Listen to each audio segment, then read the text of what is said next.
नमस्कार, आप देख रहे हैं स्पेशल रिपोर्ट। आपके साथ मैं हूं अंजना ओम कश्यप। आज रात 8:05 पर हम आपको दिखाएंगे विकास दुबे का ऑडियो टेप और रात 8:30 बजे स्पेशल रिपोर्ट में दिखाएंगे सैलाब से बचा लो। स्पेशल रिपोर्ट में रात 8:05 पर दिखाएंगे एनकाउंटर के ठीक पहले विकास दुबे क्या कह रहा था, उसका डर, उसकी दहशत, इन सब का ऑडियो आज तक के पास है, जो रात 8:30 बजे हम आपको दिखाएंगे। आखिर कैसे सैलाब के बीच 2 लड़कियां फंस गई और कैसे उनका रेस्क्यू ऑपरेशन किया गया। बात देश में बाढ़ की भी होगी, लेकिन उससे पहले 100 शहर 100 खबर। बड़ी खबर के साथ स्पेशल रिपोर्ट की शुरुआत, क्योंकि राजभवन में जो गहलोत समर्थक विधायकों का धरना था वो खत्म हो गया है। रात 9:30 बजे गहलोत बैठक करने वाले हैं और उससे पहले ये धरना खत्म हो गया। हमारे सहयोगी शरद इस वक्त मौजूद है हमारे साथ। शरद, सबसे बड़ा सवाल तो यही है कि अभी तक अशोक गहलोत कह रहे थे कि जब तक विधानसभा सत्र नहीं बुलाते। रघु शर्मा से बात कर रहे हैं, सुनिए। शॉर्ट टर्म नोटिस पे विधानसभा का सत्र 70 साल में कई बार बुलाया गया है। ये हमारा संवैधानिक अधिकार है। ऐसा क्या हुआ कि राज्यपाल आपको लगता है कि आपकी बात नहीं मान रहे हैं? 24 घंटे से ज्यादा हो गया, क्या दबाव है वो तो वही जाने। लेकिन जब हमारे पास बहुमत है, हमने बहुमत साबित भी कर दिया, यहाँ परेड करा दी, 102 लोगों की लिस्ट दी थी मुख्यमंत्री जी ने। जब आप धरने पर बैठे तो राज्यपाल महोदय ने क्या कहा? उन्होंने कहा मैं परीक्षण करा रहा हूँ। मैंने कहा किस बात का परीक्षण करा रहे हो आप? उसके बाद उन्होंने मुख्यमंत्री जी को बुलाया, हमारे राष्ट्रीय नेताओं को बुलाया, उनके साथ बातचीत की। उन्होंने कहा मेरे मन में कुछ क्वेरीज है, आप एक बार मेरे कहने से मंत्रिमंडल की बैठक बुला के उन क्वेरीज के जवाब दे दो। अब वो हमारे संवैधानिक प्रमुख हैं, हम उनका आदर करते हैं। अगर उन्होंने कहा है, उन्होंने ये भी भरोसा दिलाया है कि मैं संविधान के अनुसार काम करूंगा, किसी के दबाव में आके कोई काम नहीं करूंगा, आप मुझे मेरी क्वेरीज का जवाब भेजो। अब आप लोग मंत्रिमंडल की बैठक करेंगे और दोबारा से भेजेंगे? 9:30 बजे मुख्यमंत्री जी ने कैबिनेट की बैठक बुलाई है, उनकी क्वेरीज का जवाब दिया जाएगा। लेकिन आज तक कभी सत्र बुलाने के मामले में महामहिम राज्यपाल महोदय के द्वारा क्वेरीज हुई नहीं है आज तक। ये भी एक नया प्रयोग है। लेकिन क्या वजह लग रही है आपको? मैं कह रहा हूँ भारतीय जनता पार्टी को खून मुंह लगा हुआ है सरकारें गिराने का। और जिस तरह से तांडव मचाया उन्होंने ईडी के माध्यम से, सीबीआई के माध्यम से, इनकम टैक्स के माध्यम से, एक दहशत का वातावरण पूरे राजस्थान में चुन चुन कर, चाहे वो अशोक गहलोत जी के नजदीक लोग हों, चाहे कांग्रेस विचारधारा के लोग हों, उनको जिस तरह से प्रताड़ित करने की कोशिश की गई है। ये महाराणा प्रताप की धरती है, वीरों की धरती। यहाँ कोई घर को आग लग गई, घर के चिराग से कोई आग नहीं लगी। 102 लोग हमारे साथ हैं और अगर हमारे पास बहुमत नहीं होता तो हम विधानसभा का सत्र बुलाने की बात नहीं करते। वही एक प्रॉपर प्लेटफॉर्म है जहाँ दूध का दूध, पानी का पानी हो जाएगा। सच्चाई किसके पक्ष में है? हम लोकतांत्रिक तरीके से मांग कर रहे हैं सत्र बुलाने की, हमने कोई बेजा मांग नहीं की है और ये हमारा संवैधानिक अधिकार भी है। अगर नहीं मांगते हैं, जैसा आप कह रहे हैं कि बड़ी साजिश चल रही है राज्यपाल के जरिए, अगर नहीं मानते हैं राज्यपाल तो क्या करेंगे? वही घोड़े और वही मैदान, लड़ाई जारी रहेगी लोकतंत्र को बचाने की। और ये राजभवन यहाँ से दिल्ली शिफ्ट होने वाला नहीं है, हम यहीं आएंगे वापस और वही पूरी मेजोरिटी के साथ आएंगे। कितने दिन तक बहुमत का आप तिरस्कार करोगे, कितने दिन तक बहुमत को टुकराओगे? अंजना साफ साफ कह रहे हैं रघु शर्मा की कितने दिन तक। तो राज्यपाल से विधानसभा सत्र फिर बुलाने की मांग के बीच ये पूरी बातचीत आपने देखी। एक्सक्लूसिव शरद हमारे सहयोगी बातचीत कर रहे थे वहां मंत्री रघु शर्मा से। अभी ये बवाल वहां पर कम से कम राजभवन से तो उठ चुका है। धरना खत्म हुआ है, हम कामयाब होंगे, ये सीएम गहलोत कह रहे हैं। आइए आपको दिखाते हैं, मौसमी हमारी सहयोगी वहां पर मौजूद थी तब ये धरना खत्म हुआ। राजस्थान टर्निंग पॉइंट होगा, मैं आपको कह रहा हूँ, देश की राजनीति में, जहाँ भारतीय जनता पार्टी की उल्टी गिनती शुरू करके हम दिखाएंगे। किसी गलतफहमी में बीजेपी को नहीं रहना चाहिए। साफ साफ कह रहे हैं स्वास्थ्य मंत्री हैं कि वही घोड़ा वही मैदान, फिर वापस आ जाएंगे राजभवन अगर हमारी बातें नहीं मानी गई। बिल्कुल शरद, धन्यवाद आपका। शरद हमारे सहयोगी वहां पर मौजूद मंत्री हैं इस वक्त राजस्थान सरकार में और रघु शर्मा का ये कहना था कि हम उल्टी गिनती करेंगे और बीजेपी को उसी के खेल में मात देंगे। फिलहाल धरना खत्म हुआ है। राज्यपाल से सत्र बुलाने की जो मांग थी वो लगातार बरकरार है। हम होंगे कामयाब, ये कह रहे हैं अशोक गहलोत। गैंगस्टर विकास दुबे का ऑडियो, एक्सक्लूसिव ऑडियो आज तक के पास है। जी हां, डरा हुआ अपने किसी परिचित से बात करता हुआ। परिस्थितियों को देखकर यह समझता हुआ कि अब उसकी खैर नहीं है। वो कह रहा है कि कोर्ट में सरेंडर के अलावा उसके पास कोई विकल्प नहीं है। विकास दुबे का ये एक्सक्लूसिव ऑडियो सुनिए। बाकी देखो, सोमवार या मंगलवार को हाजिरी होनी है कोर्ट में। चलो हाजिर हो जाए तो हाँ, और क्या, ठीक रहेगा। बस वही चारा है, और तो कोई चारा है नहीं। मैं और कोई चारा नहीं, कोई चारा है ही नहीं। और उसमें पूरा सिस्टम लगा दिया गया है।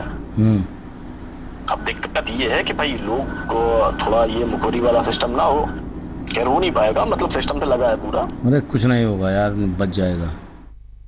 सुना आपने विकास दुबे को? जी हाँ, ये उत्तर प्रदेश का वही कुख्यात गैंगस्टर विकास दुबे है, जो ये जान रहा है, समझ रहा है कि पुलिस उसके पीछे है, हर हाल में उसे खोज निकालेगी, बचने का कोई रास्ता नहीं है।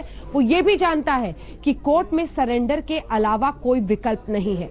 लेकिन हैरानी की बात तो यह है कि कोर्ट में सरेंडर करने का पूरा प्लान भी तैयार है। सुनिए।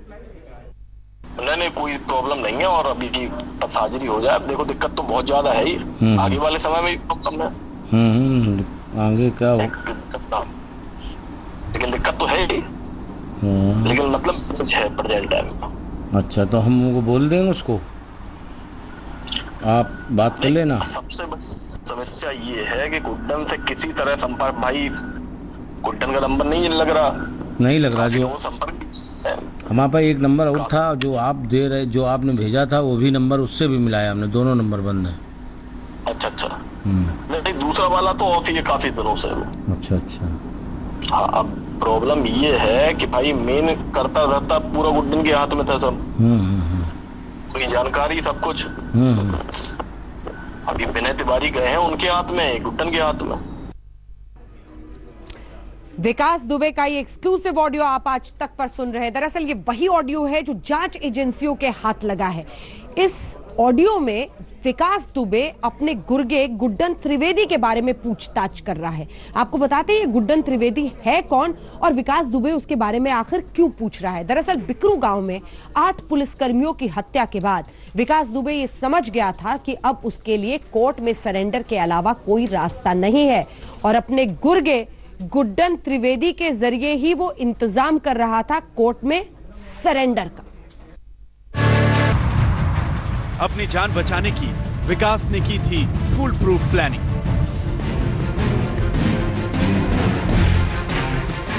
दस जुलाई की सुबह एसटीएफ ने क्रिमिनल विकास दुबे को एनकाउंटर में ढेर कर दिया। लेकिन आज हम खुलासा करने जा रहे हैं उसकी उस प्लानिंग का जो उसने अपनी मौत से बचने के लिए कर रखी थी। आज तक के हाथ ऑडियो टेप लगा है। ये विकास दुबे की फोन रिकॉर्डिंग का ऑडियो है। इसमें वो अपने परिचित को बता रहा है कि किस तरह उसने कोर्ट में सरेंडर का इंतजाम कर रखा है। हो जाए, मदद हो जाए थोड़ी देर, आप समझ रहे होंगे मैटर क्या है। हाँ, वो समझ रहे हैं। तो अब आप कह दो। लेकिन यार बात सुनो भाई, हमारा मतलब हम बोले दे रहे हैं, अगर आपको कोई रहने की, जाने की कोई दिक्कत हो तो आप सब मैनेज हो गया है, ग्वालियर में पहुंच चुके हैं। अच्छा। हाँ, और सब पूरा फुल मैनेज हो चुका है। बस ये है दिक्कत है। अच्छा, तो हम उनको बोल, मंगलवार को हाजिरी भी हो जाएगी कोर्ट में, आप समझ रहे हैं, सब कुछ हो जाएगा। सुना आपने, विकास दुबे दावा कर रहा है कि उसकी सारी बातचीत हो गई है और वो 1-2 रोज में सरेंडर कर देगा। ये फोन कॉल उज्जैन में सरेंडर से 2 दिन पहले यानी 8 जुलाई को की गई थी। उस वक्त वो मध्य प्रदेश की सीमा में पहुंच चुका था। विकास दुबे इस फोन रिकॉर्डिंग में अपने परिचित से बार बार गुड्डन त्रिवेदी के बारे में पूछ रहा है, क्योंकि विकास ने गुड्डन त्रिवेदी को ही सरेंडर के सारे कागजात तैयार करवाने का जिम्मा दे रखा था। गुड्डन से बात हुई आपकी? गुड्डन से बात हुई आपकी? गुड्डन का नंबर ही नहीं लग रहा था। जो नंबर हमने दिया वो लग रहा है? नहीं लग रहा है। नहीं लग रहा ना।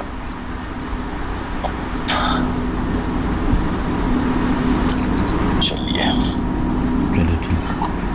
गुड्डन कहाँ पे है? गुड्डन का यार कोई आइडिया नहीं लग रहा भैया। नंबर तो ऑफ जा रहा, हमने भी कोशिश की, नंबर तो नहीं लग रहा है। चलो आप माई लायक जो मदद बताओ वो हम करवा देंगे, बस कुल मिला के इतना समझ लो।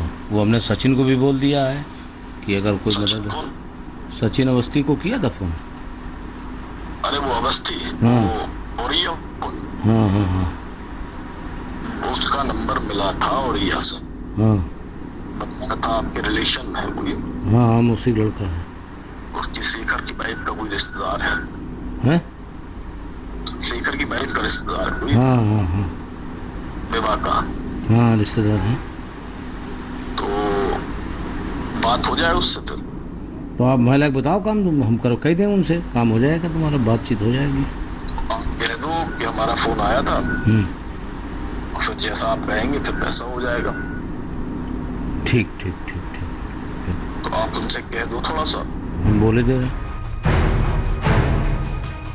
ये वही गुड्डन त्रिवेदी है जो विकास दुबे का बेहद खास था, जिसे मुंबई एटीएस ने गिरफ्तार कर लिया था। गुड्डन त्रिवेदी ही विकास दुबे की कानूनी रूप से मदद कर रहा था। विकास दुबे बार बार कह रहा है कि उसने गुड्डन को बड़ा काम सौंप रखा है। नहीं कोई प्रॉब्लम नहीं है, और अभी की बस हाजिरी हो जाए। अब देखो दिक्कत तो बहुत ज्यादा है ही, आगे वाले समय में प्रॉब्लम है। आगे क्या हो? लेकिन दिक्कत तो है ही, लेकिन मतलब कुछ है प्रेजेंट टाइम में। अच्छा तो हम उनको बोल देंगे, उसको आप बात कर लेना। सबसे बड़ी समस्या ये है कि गुड्डन से किसी तरह संपर्क, भाई गुड्डन का नंबर नहीं लग रहा जो संपर्क है। हमारे पास एक नंबर और था जो आप दे रहे, जो आपने भेजा था वो भी नंबर, उससे भी मिलाया हमने, दोनों नंबर बंद है। अच्छा नहीं दूसरा वाला तो ऑफ ही है काफी दिनों से वो। अच्छा हाँ अब प्रॉब्लम ये है कि भाई मेन करता धरता पूरा गुड्डन के हाथ में था सब। कोई जानकारी सब कुछ। अभी विनय तिवारी गए हैं उनके हाथ में, गुड्डन के हाथ में। 2 जुलाई की रात कानपुर के बिकरू गांव में विकास दुबे और उसके गुर्गों ने 8 पुलिस वालों की हत्या कर दी थी। विकास दुबे को पता था कि उसने कितना जघन्य अपराध किया है, ये बात भी वो फोन पर कबूल कर रहा है। गुड्डन का कांटेक्ट कैसे होगा आप बता? गुड्डन त्रिवेदी का? हाँ क्योंकि नंबर जा रहा है देखो ऑफ। आप जा रहे हैं नंबर उनके? भाई छोटी मोटी घटना तो है नहीं भाई बहुत बड़ी घटना है, पूरा उत्तर प्रदेश देख रहा है, सब कोई सबको समझ रहा है। अब दिक्कत ये है कि इनका कोई भी पता नहीं चल रहा है, पूरा प्रोस्पेक्टर इनकी वजह से हो रहा है। ये उस वक्त की फोन कॉल है जब पूरे यूपी की पुलिस विकास दुबे को खोज रही थी। दुर्दांत हत्यारा विकास दुबे जानता था कि उसकी प्लानिंग के बावजूद उसका खात्मा हो सकता है। उसे मुखबिरी का भी डर सता रहा था। बाकी देखो सोमवार या मंगलवार को हाजिरी होनी है कोर्ट में। चलो हाजिर हो जाए तो हाँ, और क्या ठीक रहेगा। बस वही चारा है, और तो कोई चारा है नहीं। मैं और कोई चारा नहीं, कोई चारा है ही नहीं, और उसमें पूरा सिस्टम लगा दिया गया है। अब दिक्कत ये है कि भाई लोग को थोड़ा ये मुखोरी वाला सिस्टम ना हो, खैर हो नहीं पाएगा, मतलब सिस्टम तो लगा है पूरा। अरे कुछ नहीं होगा यार, बच जाएगा। उज्जैन पहुंचने के 2 दिन पहले विकास दुबे ने अपने परिचित को ये कॉल की थी। सूत्रों के मुताबिक ये सारी बातचीत यूपी एसटीएफ के अफसर इलेक्ट्रॉनिक सर्वेलेंस के जरिए सुन रहे थे, लेकिन विकास दुबे बार बार अपनी जगह बदल देता था। जब तक टीम उस तक पहुंचती, विकास दुबे फरार हो चुका होता था। आखिरकार चूहे बिल्ली का ये खेल खत्म हुआ। एसटीएफ ने एनकाउंटर में विकास दुबे का काम तमाम कर दिया। विकास दुबे के एनकाउंटर से ठीक पहले इकलौती जांच एजेंसियों के पास मौजूद ये ऑडियो क्लिप साफ इशारा करती है कि 8 पुलिस वालों का कातिल विकास दुबे मौत से पहले कितना घबराया हुआ था। वो हर हाल में चाहता था कि किसी तरीके से उसकी जांच बच जाए और वो अदालत में समर्पण कर सके, लेकिन ऐसा हो न सका। फिर भी उसने मरने से पहले हर वो मुमकिन कोशिश की जिससे कि वो अदालत में आत्मसमर्पण कर सके और बाहर आकर के एक बार फिर से अपराध की दुनिया में अपना सिक्का जमा सके। कैमरामैन नीरज कुमार के साथ शिवेंद्र श्रीवास्तव, कानपुर आज तक। और अब विकास दुबे के बाद कानपुर का ही एक और मामला जिसमें कानपुर पुलिस सवालों के घेरे में है। आरोप ये है कि अपहरणकर्ताओं को फिरौती दिलवा दी पुलिस ने ही, और फिर उस लड़के की जान भी ले ली अपहरणकर्ताओं ने। मामला बहुत बिगड़ गया है, योगी सरकार सख्त है। ये रिपोर्ट देखिए। आसमान का कलेजा भी दहल गया होगा। अपने इकलौते बेटे को खोने वाली इस मां की चीत्कार सुनकर पत्थर दिल भी पिघल गया होगा। राखी का त्योहार करीब है और इस बहन से उसका इकलौता भाई छीन गया। जिंदा तो नहीं ला सके, कम से कम मेरे भाई की बॉडी तो ला के दे दो। एक बार अपने भाई को देख तो ले, उसके राखी तो बांध दे। हमें क्या पता था कि अब मेरा भाई हमसे दूर हो जाएगा, अब हम उसके राखी नहीं बांध पाएंगे। मेरे भाई का कोई दोस्त नहीं था। अब बहन हत्यारों के लिए फांसी की गुहार लगा रही है। जी कहना चाहते हैं हमारे भाई को न्याय मिले। अभी तक तो मैं अपने भाई के लिए लड़ रही थी कि सुबह आ जाएगा, शाम को आ जाएगा, लेकिन नहीं आया। लेकिन अब मैं चाहती हूँ जिस तरह उन्होंने मेरे भाई को मारा है उसी तरह उनको भी मौत मिले। जिस तरह मेरे भाई का गला दबा के मारा है वैसे मेरे सामने उनकी भी फांसी दी जाए, मेरे भाई की आत्मा को शांति मिले। इस मातम के जितने जिम्मेदार हत्यारे हैं उससे कम जिम्मेदार यूपी पुलिस भी नहीं है। पुलिस की काहिली का नायाब नमूना है यह हत्याकांड, क्योंकि इस हत्याकांड में पुलिस ने फिरौती दिलवाई, फिर भी बदमाशों ने युवक की हत्या कर दी। अब फिरौती के 30 लाख का भी पता नहीं। यह मामला यूपी के शहर कानपुर का है। घटना 22 जून की है। कानपुर के बर्रा इलाके में संजीत यादव नाम के लैब टेक्नीशियन का अपहरण हो गया। अपहरणकर्ताओं ने प्रीति नाम की एक लड़की के घर में उसे कैद करके रखा। 26 जून को संजीत ने कैद से भागने की कोशिश की। 27 जून को अपहरणकर्ताओं ने उसकी हत्या कर दी और लाश कानपुर के पास नदी में फेंक दी। 29 जून को फोन कर फिरौती की 30 लाख रुपए रकम मांगी। घर वालों का आरोप है कि पुलिस ने 30 लाख रुपए दिला दिए, लेकिन संजीत जिंदा वापस नहीं लौटा। पुलिस की लापरवाही की वजह से इस परिवार का सब कुछ लुट गया। अब पुलिस इस मामले में अपना दामन बचाने के लिए 5 अपहरणकर्ताओं की गिरफ्तारी का दावा कर रही है। घटना का मास्टरमाइंड ज्ञानेंद्र यादव निकला है, जिसने अपने अन्य साथियों के साथ मिलकर के ये योजना बनाई थी अपहरण करने की। कुलदीप और रामजी, ये अपहृत व्यक्ति संजीत यादव के साथ, जिस लैब में संजीत यादव काम करता था, पूर्व में उसी लैब में ये व्यक्ति भी काम करते थे। इस मामले में पुलिस की लापरवाही सुर्खियों में छा गई। यूपी के मुखिया योगी आदित्यनाथ इस हत्याकांड से सकते में थे। योगी सरकार ने फौरन एक्शन लेते हुए IPS Aparna Gupta, deputy SP Manoj Gupta समेत 4 अफसरों को सस्पेंड कर दिया, जबकि फिरौती की रकम की जांच के लिए एडीजी पीएचक्यू बीपी जोगदंड को जिम्मेदारी दी गई है। कानपुर से रंजय सिंह के साथ कुमार अभिषेक, लखनऊ, आज तक। सवालों के घेरे में है पुलिस और इस बीच उधर बाढ़ के घेरे में है आधा हिंदुस्तान। बाढ़ से बचा लो, कैसे मध्य प्रदेश में 2 लड़कियां फंस गई इसी बाढ़ की चपेट में। रेस्क्यू ऑपरेशन कैसे हुआ दिखाएंगे ब्रेक के बाद। देखते रहिए स्पेशल रिपोर्ट। नमस्कार, मैं हूं अंजना ओम कश्यप। हमें उम्मीद है ये वीडियो आपको पसंद आया होगा। लेटेस्ट खबरों के लिए यूं ही देखते रहिए आज तक, और इस वीडियो के पसंद आने पर लाइक, शेयर एंड सब्सक्राइब करना ना भूलें।